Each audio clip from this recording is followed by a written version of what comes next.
Добар ден, почитувани новинари и почитувани граѓани. На скандалите и криминалот на хибридниот режим им нема крај. Секој ден имаме нов скандал од најкриминалната власт.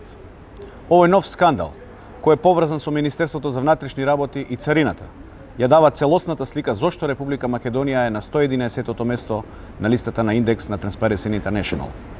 Пред точно еден месец, медиумите објавија вест дека во полициска акција е спречен шверц со психотропни супстанции, кој влегле во Македонија преку Скопскиот аеродром. Се работи за шверц на 1 тон дрога, која била внесена во Македонија преку македонска компанија која се занимава со телефонска галантерија. Затоа, легитимно ќе поставиме неколку прашања поврзани со овој скандал.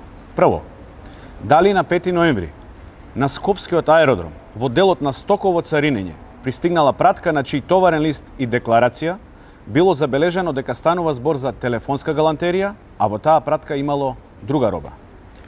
Под 2. Дали оваа сомнителна пратка била прегледана од надлежните царински работници на аеродромот во делот на стоково царинење и доколку не била прегледана, со какво образложение не била. 3.